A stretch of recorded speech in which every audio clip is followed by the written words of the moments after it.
Hi friends, welcome to எஸ்மா சமையல். இன்றைக்கி நம்ம வீடியோவில் பார்க்க போகிற ரெசிபி என்னென்னா ஒரு ஸ்வீட் ரெசிபி தாங்க. இது ரொம்ப ரொம்ப ஹெல்த்தியான ரெசிபியும் கூட. உளுந்து வடை, அதாவது இனிப்பு வடை எப்படி செய்யலான்னு பார்க்கலாம். அதுக்கு முன்னாடி இது வரைக்கும் நீங்கள் நம்ம சேனலை சப்ஸ்கிரைப் பண்ணலைன்னா சப்ஸ்கிரைப் பண்ணிவிட்டு பக்கத்தில் இருக்க பெல் ஐக்கனை கிளிக் பண்ணி ஆள் கொடுத்துடுங்க. அப்போ தான் நாங்கள் போடுற வீடியோஸ் எல்லாமே உங்களுக்கு உடனுக்குடனே நோட்டிஃபிகேஷனாக வரும். வாங்க வீடியோக்குள்ளே போகலாம்.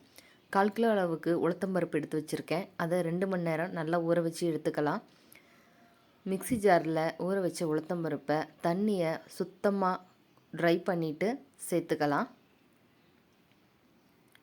இப்போது உளுத்தம்பருப்பு கூடவே கொஞ்சம் கொஞ்சமாக சர்க்கரையை சேர்த்து ஆட்டிக்கலாம். அதாவது 2-3 பேட்சாக கொஞ்சம் கொஞ்சமாக சேர்த்து தான் ஆட்டணும். இல்லைன்னா சர்க்கரையை ஒட்டுக்காக சேர்த்து நம்ம அரைக்கும் போது உளுத்தம்பருப்பு தண்ணி விட்ட மாதிரி ஆயிரும்.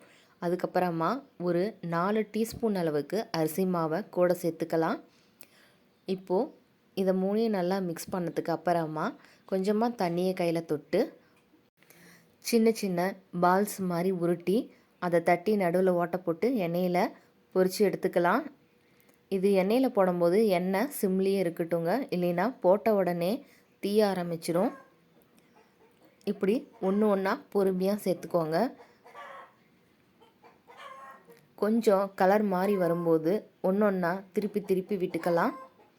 இது பெண் குழந்தைங்களுக்கு அடிக்கடி வீட்டில் செஞ்சு கொடுப்பாங்க. உடம்புக்கு ரொம்ப சத்தானதும் கூட.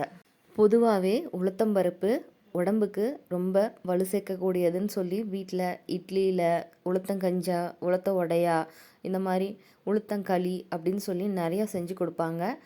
அது மாதிரி உளுத்த வடையும் ரொம்ப சத்தானதுங்க. பாருங்கள், இப்போது நம்ம வடை எந்த அளவுக்கு நல்லா ப்ரௌன் கலரில் மாறி வந்துடுச்சுன்னு. இதை ஒன்று ஒன்றா பிளேட்டுக்கு மாற்றி எடுத்து வச்சுக்கலாம். இப்போது நம்மளோட ஸ்வீட் வடை, உளுந்து வடை ரொம்ப சூப்பராக சுவையாக ரெடி ஆகிடுச்சு. இந்த வீடியோ உங்களுக்கு பிடிச்சிருந்ததுன்னா லைக், ஷேர், சப்ஸ்கிரைப் பண்ணுங்கள். தேங்க்ஸ் ஃபார் வாட்சிங்.